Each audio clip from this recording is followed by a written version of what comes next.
Hey, what's up, everybody? Alf here with another of our Learning PvP series. This is a collaboration with my good friend Hoff, who has been putting these together, and they've been a great opportunity for us to talk about the finer points of Pokemon Go PvP.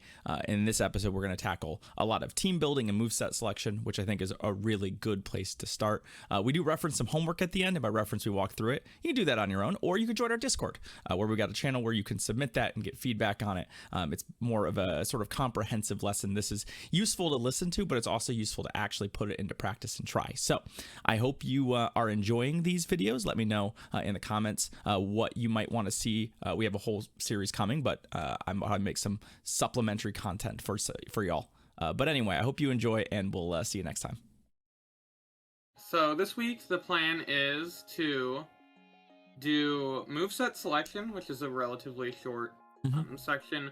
Core Composition Final, so we did Core Composition a couple weeks ago, and then we're going to finish up on those, and then Lines of 3 Composition for blind form. What is the lonely can in the window? That is a seltzer can. Made its way faithfully into my window pane. It is empty. It did not make it to my kitchen recycling though. That's where my life's at. Yeah, that looks like my kitchen too right now. So this is just the schedule. We're on week 5, we're in topic group 3, which is the bulkiest topic group. It's my favorite topic group. I think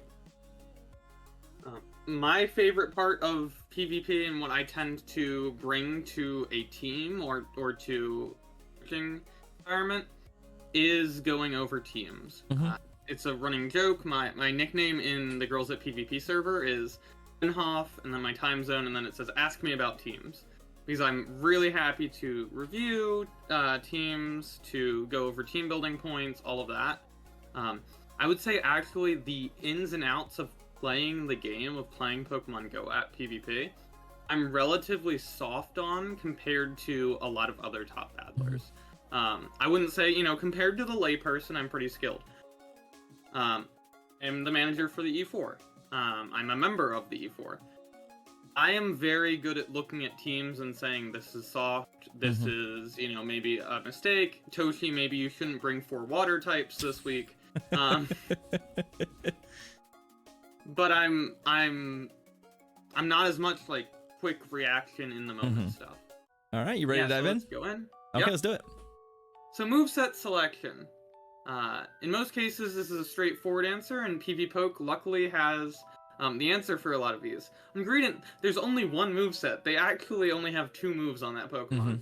There's one moveset on Skarmory. Since Flash Cannon got nerfed, there isn't really a time that you're using Flash Cannon on Skarmory. And there's one moveset on Galarian Stunfisk, and that's Rock Slide Earthquake, because Muddy Water is, okay. Little Cup, maybe. Muddy Water. Even then... God, yeah, even then. It's so bad. It is so bad. In Great League and in Ultra League, you will see one moveset on Galarian Stunfisk. If you see a different moveset, I guarantee it is in less than 0.5% of your games, given how many times you see Galarian Stunfisk. Yeah. However, with other Pokemon, for covering your bases, you might want a different moveset. So in some cases, your core, now this is what we went over 2 weeks ago, where your cores, and or your team is improved by specific moves on your Pokemon. So the examples that are here are Medicham and Lickitung in Open Great League. This is a very good core. They cover each other. We went over this in the core homework. You might want Dynamic Punch on Medicham to improve your matchups against Skarmory, because Skarmory is really good against that core. Right. Or Umbreon, because Umbreon isn't amazing against Medicham, but it's a lot better if the Medicham's using Psychic Ice Punch. Right. And it's really good against Lickitung. Bastiodon Tropius is going to be meta-dependent on what you want Tropius on for movesets. This is also person-dependent if you want fast move pressure or if you want charge move pressure. But if it's a water-heavy metagame, you probably want Tropius on Razor Leaf. And if it's a fighting-heavy metagame, you probably want Tropius on Air Slash, because it protects against both of those threats to Bastiodon, but its fast move can have a huge impact on how it covers specific threats to them. Yeah. There's some fighting types that might be able to manage against a Razor Leaf Tropius, say Toxicroak, for instance, depending on energy, depending on moveset, all of that. And there's water types that can handle against an Air Slash Tropius, say Azumarill. Yeah.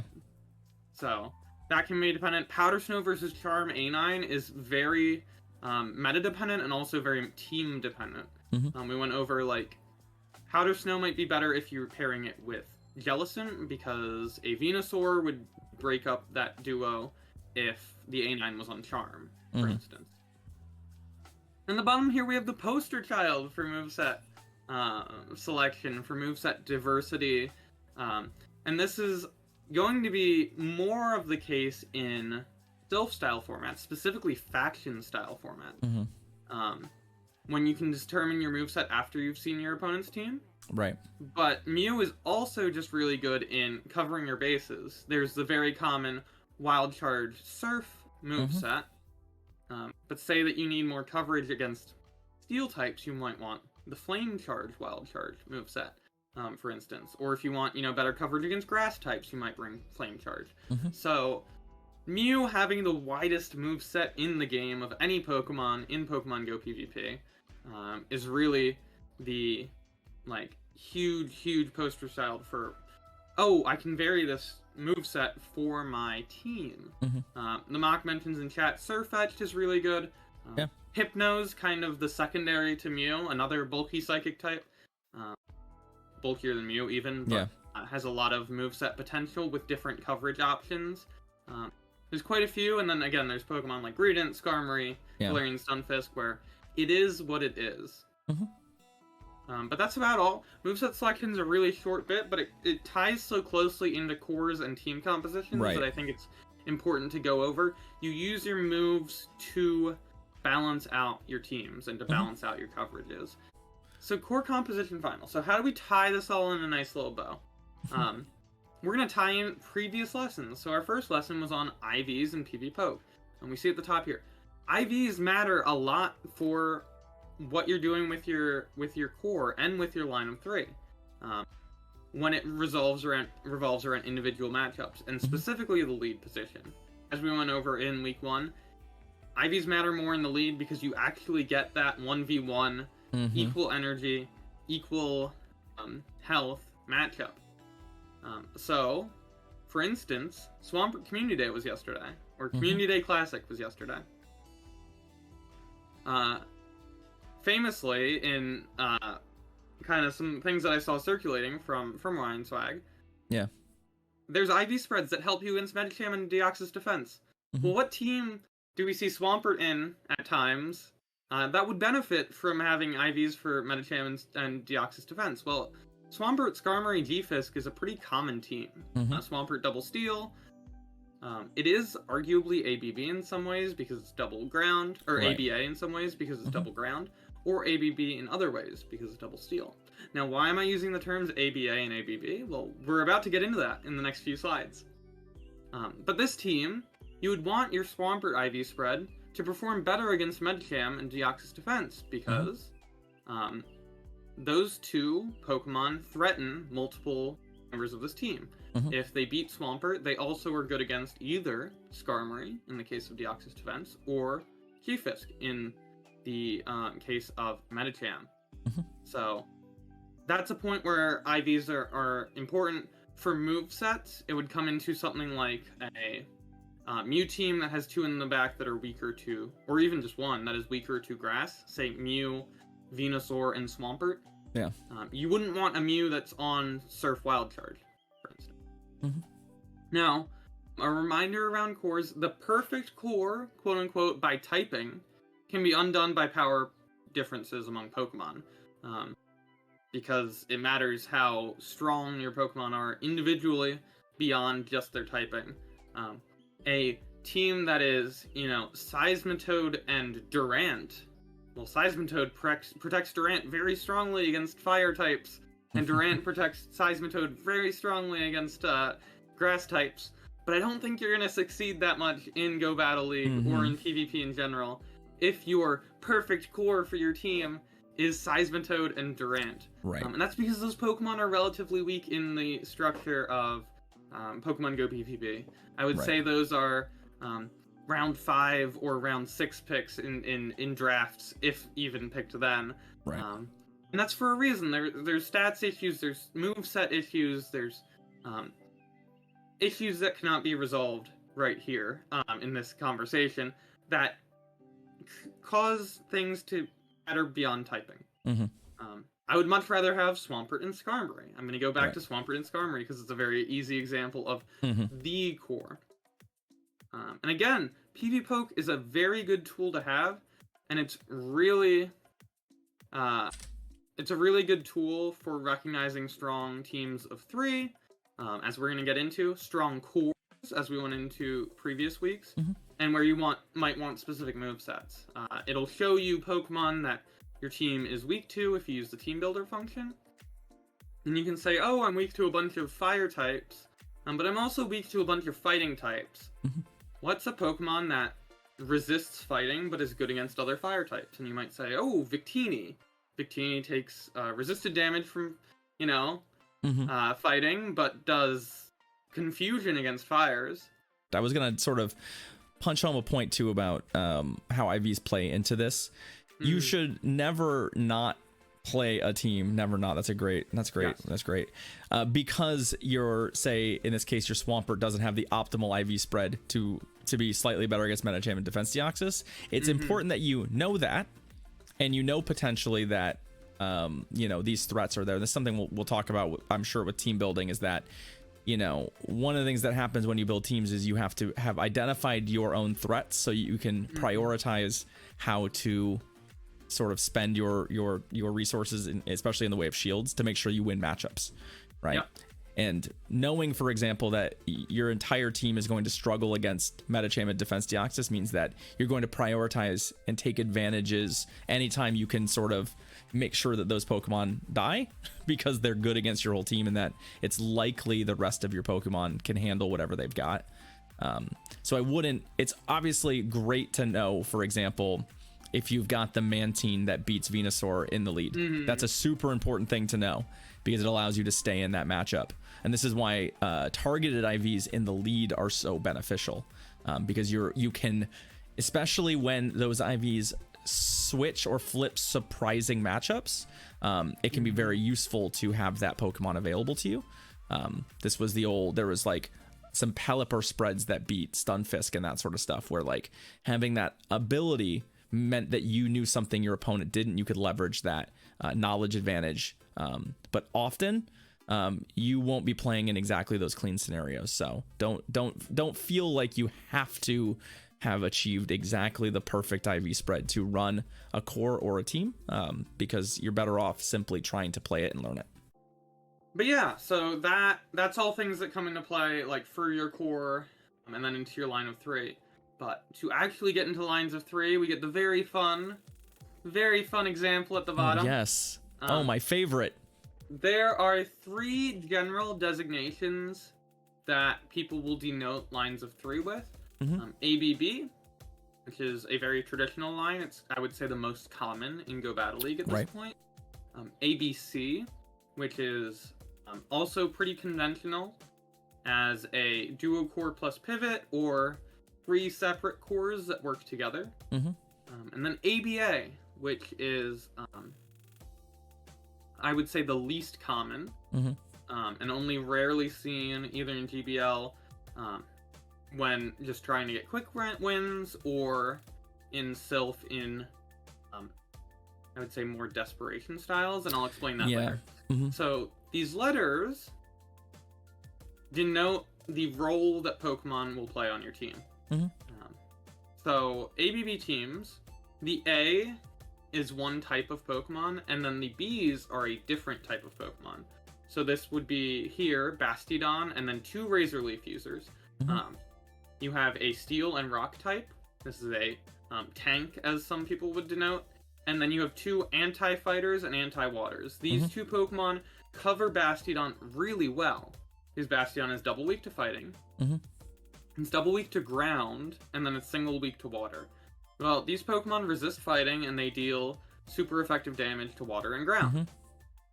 Skarmory, Shiftry, Meganium, a team that was a lot more common in the past and is less common now because there's actually good fire types in Go Battle League. I know. There's Amazing. there's a pretty glaring weakness to that whole team, and it's fire. But in the days when fire types weren't that common, Shiftry and Meganium protect Skarmory from electric type damage, from most common rock and steel types at the time. And Skarmory protected them from other flying types.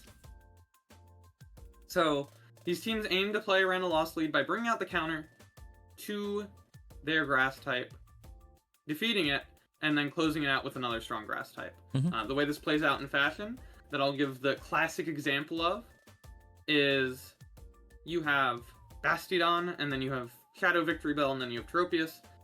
You lead Bastiodon into a fighting type, you swap in your Victory Bell, they swap in their Skarmory.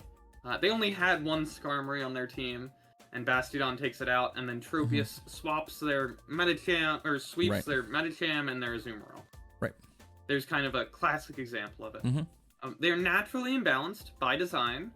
They are literally designed to be imbalanced to draw out a counter from a more balanced team and run through it.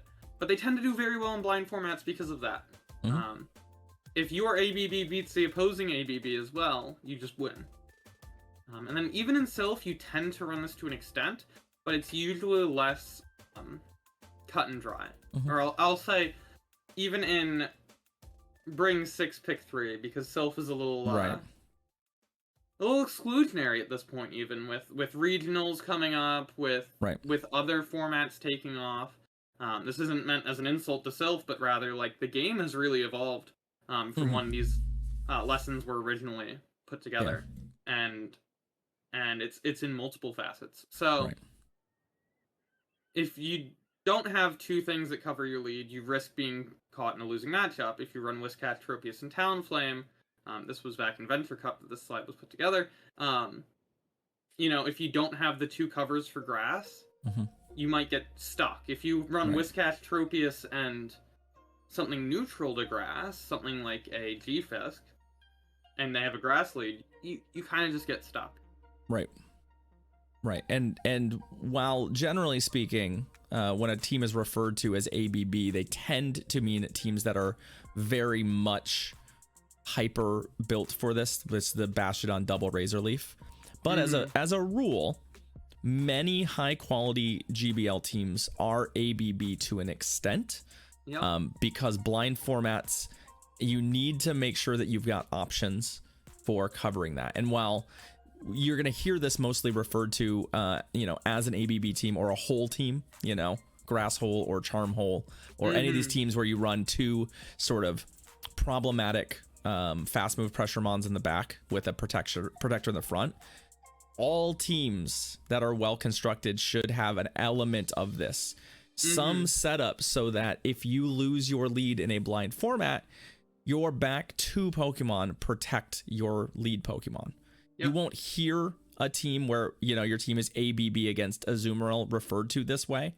Like if you're running, for example, let's say you were running Altaria and your backline was an electric type and a grass type. That team is ABB against specifically Azumarill. But it's not, you wouldn't tend to hear it referred to as an ABB team, which, because it's not sort of like, it's not built with the express purpose of sort of winning the lead or baiting out the counter. And these teams work primarily in metagames where you can kind of count on there being only one counter to whatever your B is. So frequently grass is very powerful, and teams tend not to run multiple good answers to a strong grass type. And that's why this team works. When you swap to your Tropius, they have to use their Skarmory, and then you're setting up a position for your Victory Bell to run through the remainder of their team without much resistance. Very true of Charm, specifically. You need a free win somewhere in their 3 for your B. If there isn't a free win somewhere in there, you're probably not going to win very many games with it.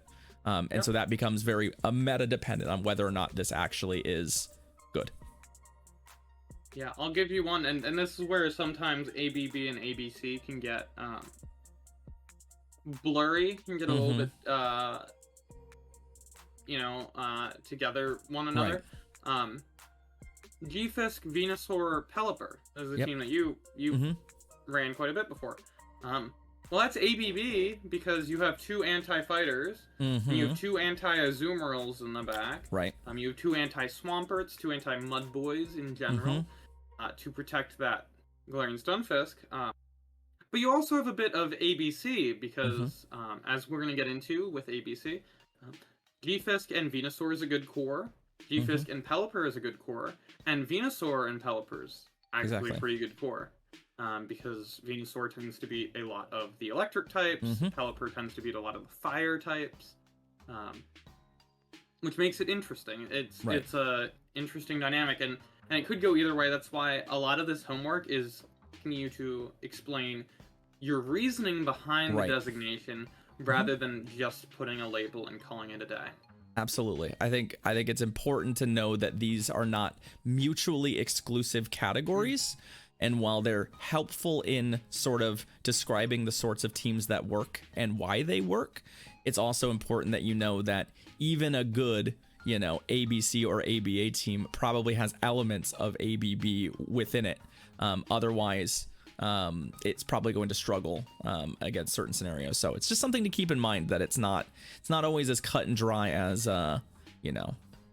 this team is exactly this category all the time. Mm-hmm. If we want to go to the next one. Yeah. So ABC, here's one of my favorites. I love this team. Mm-hmm. But ABC teams will be a duo core plus a pivot or a trio core.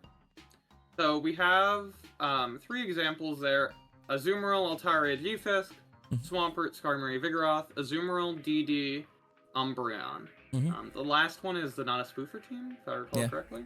It is. A little less strong now that Nidoqueen's a big deal, but regardless, these generally consist of 3 Pokemon that are either 3 strong cores or a strong duo core plus a safe swap. So the one we have at the bottom is a classic duo core plus a safe swap. Vigoroth is very safe, or at least was before Trevenant was very popular in the meta. But that Azumarill, Altaria, G-Fisk, that's a trio core. That is almost entirely a recreation of the Aura core, which was the Season 1 and Season 2 metagame team of Azumarill, Registeel, and Altaria. All 3 of those pairing well together. All 3 of these pairing well together. But if you look at it, you could comp an ABB with that team. You could run G-Fisk with Altaria and Azumarill behind to protect against fighting and Mud Boys. But this is to say that generally you have these teams that can operate in any order because they're 3 good cores, or they have a strong duo core and a safe swap. This Swamp Skarm Vig team, you could also run this with Skarmory in the lead because you have that Vigoroth safe swap to bail you out. So the former of 3 strong cores can have issues with lost leads, but tends to be extremely strong on one leads. If you win the lead on Azu, Alt, G-Fisk, and you can align your Pokemon properly, you tend to do very well. The latter does very well if the opponent doesn't have an answer for their swap, as the core is safe to handle the opponent back too. So Swamp Skarm Vig, you win switch advantage. You probably have one of your 2 of Swamp and Skarms able to handle one Pokemon, and the other is able to handle the other. So win switch, win game. We see this a lot with Vigoroth. Historically, we see it a lot with Sableye, most notably recently, and also with Drapion, a very common safe swap since it got all of those wonderful poison buffs and crunch buff, and it's kind of just everywhere now. But those are your ABC teams in general. If you want to go to the next slide. Then we have ABA. Now, this is one that you need to have extreme caution with. I actually picked one that's fairly not ABA in some ways. This is obviously ABA against steel types, against fighting types, against grass types. Because you have 2 flyers on either side, in the lead and in the back. But I will say against a Charm lead, for instance, you want to bring out the Swampert and potentially win Switch, and then Skarmory can take on the Charmer, and Altaria can do whatever it needs in the back. Right. This could be argued to be ABB again. But, in general, these ABA styles, which, if you ran Victory Bell, Bastiodon, and then Tropius, they're not advisable, because if you lose the lead, you very rarely have a win condition. Right. I would say in Sylph-style formats, in Bring 6, Pick 3, it can be advisable. Say the opponent only has one answer for Altaria, and you can lose the lead, and that one answer to Altaria is also their only answer to Skarmory. Right. If you lose the lead, get rid of it, then Skarmory kind of reigns free. But that requires information that you don't have in blind format. Right. They also can be useful because they're so polarizing. Say you're in a matchup that you don't have a ton of business winning. Say you used a gimmick moveset in the first game and you won because you used Razor Leaf Abomasnow, for instance. But now they know that you have Razor Leaf Abomasnow, and you have 2 more games, and you need to win one of those 2 games. Well, if it's a 50-50 of whether or not you win lead, that can be your Hail Mary to do a set like this and try to get that second win out of the third. Yeah. I do not recommend this to you. I would recommend you being a better player and earning the win otherwise, but I've certainly used Charm in matchups that I otherwise wouldn't use Charm to try to just, get a coin flip for sometimes like this. Yeah, and these teams typically the play pattern that you're looking for, and this is a play pattern that you can also look for when you're reading opponent teams in blind formats, is that this team will frequently sacrifice its lead mon in a bad matchup, even if it's a really bad matchup, because its win condition actually is not about winning that fight. It's about putting their counter onto your mon and taking advantage of the fact that you don't want to switch after winning that matchup, that you're gonna go, well, my Charmer kind of did its job, it'll get eliminated here, and then suddenly there's a Scrafty in the back, and it's like, I guess I wish I'd kept the Charmer. And so frequently one of the tells a team is structured like this is when your opponent plays out a lead matchup that's pretty bad. It is not playing in a way, if you're like, I still don't know why my opponent hasn't switched, frequently it's because your lead mon is the one that they're looking to eliminate so that one of their back mons can be freed up. So it's something to keep in mind. It can be very, very effective as well. Those of you who watched the stream a long time, we ran an Obstagoon, Alolan Marowak, Cresselia team that very much played this way against Azumarill. And we would very frequently play out Azumarill leads with Obstagoon, despite the fact that we were not favored, looking to generate advantage so that Cresselia could eliminate it, and then our Alolan Marowak could run free. And that's just, it's a viable strategy. It is very dangerous for the reason stated, which is to say that if their lead is the wrong thing, you could be in, like, for example, if this team you have down here, there was a Frostlass lead, you'd be in real trouble, because Frostlass is the sort of Pokemon that can run through all 3 of your mons potentially, and you'll sometimes run into Pokemon that are like a real problem for you. So this team works best when that mon that you think you're going to run into the lead that you're scared of, you brick wall it in a way that generates enough advantage on your second mon that if they don't make a switch, you can simply win the game. Yeah, to give another example, say Scrafty, Nidoqueen, Altaria, and you just let your Scrafty go down to a Charm lead, and then you farm it down with Nidoqueen, and then you say, okay, can Altaria just sweep the back? Yep, exactly. That would be another ABB, or an ABA. It's still not ideal because there's still a really good, I mean, if you basically just give up a mon, you better hope that that your opponent doesn't read you, because let's say you farm down the Altaria, you take almost nothing, and then you bring in the Nido and they just say, nah, I switch.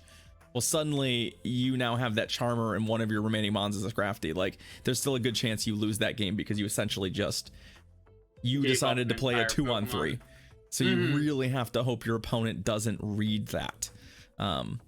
Otherwise, you are going to be in real trouble. So it is a risky setup.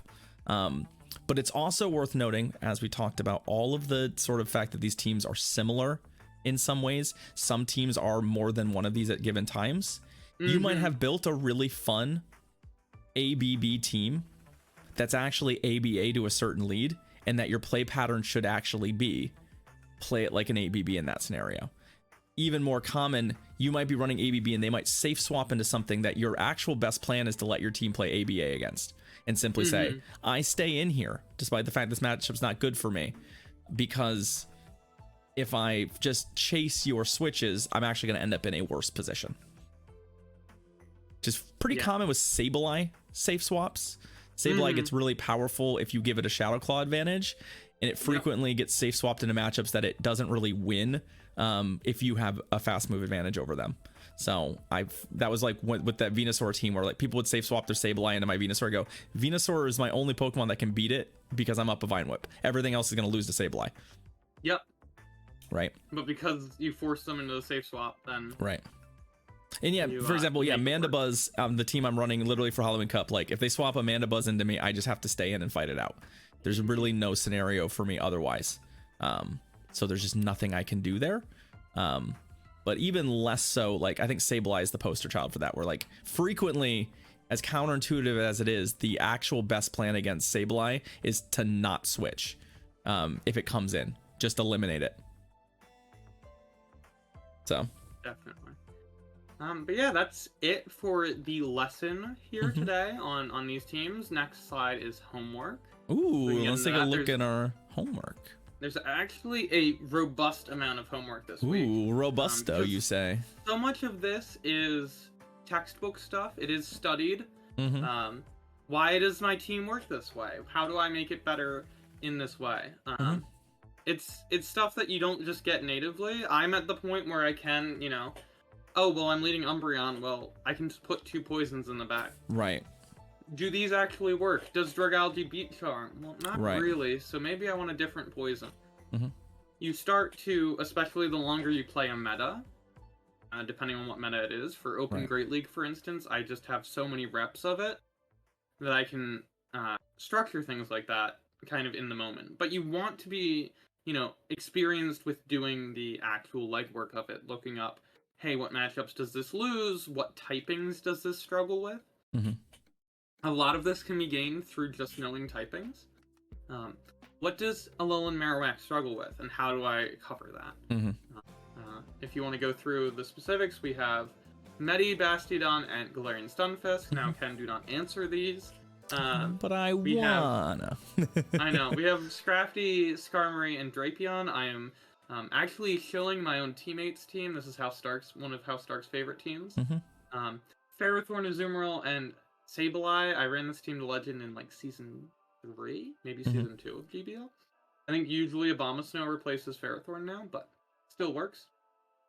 If you go to the next slide, that is 3 different pairs of Pokemon, 3 different cores, arguably.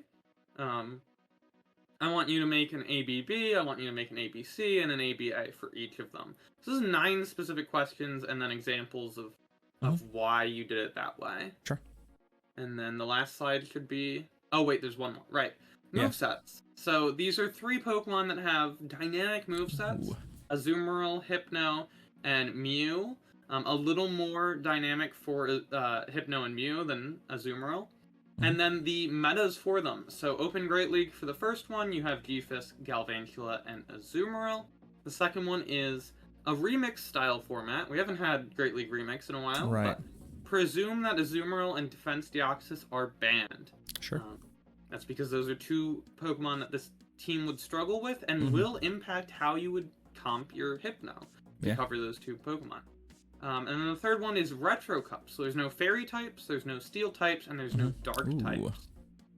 How does that impact what you choose for Mew's moves? And explain, what thought went into that. And this is less about being right than seeing the thought process. I want to see that there's thought being put into this and why. And then there's just another type effectiveness homework as the last slide. We have some Klefki fun, Omanite, Seismitoad, Heracross, and Bug Buzz. against Polyrath. Nice. So, just some more, examples of this. These are very easy to put together because, you just think about a Pokemon with relatively unique typing and how moves interact with them, and I think people have been getting a good amount out of them because it makes you go back to the typing chart, and that's huge for benefit. Mm-hmm. And as per usual, if you are interested in participating in these homework assignments, or you're interested in submitting them and getting feedback, that's all done on our Discord, which you can access easily. !Discord. There is a homework channel where you can sort of submit that and get feedback and stuff on it. They are a good exercise, even if you are a veteran battler, like I'm doing in my head, kind of playing around with some of those. And I think it's super important to sort of hammer in and reiterate that it's not necessarily about being right on some of these. These are not, especially the moveset one. It's not about being right. It's not about like, well, this is the correct answer. Sorry, you messed up. It's about being able to make that determination based on what you're doing. It's about being able to say, for example, that the team that I was running in Halloween Cup doesn't necessarily want Air Slash on Mandy, right? Because based on the team comp, the things that we're actually worried about with Mandibuzz aren't actually the things that Air Slash is particularly good against. For example, we want our Mandibuzz to be better against Frostlass, which Snarl is significantly better. And we don't necessarily need Air Slash against the fighters because both of our Backmons are actually pretty good against fighters. We're not worried about a Scrafty, for example. We don't need our Mandibuzz to be able to cleanly defeat one. There's going to be scenarios where that's different, but as long as you're making those moveset determinations when there's variables at play consciously and with purpose, you're doing it right. You're doing it right.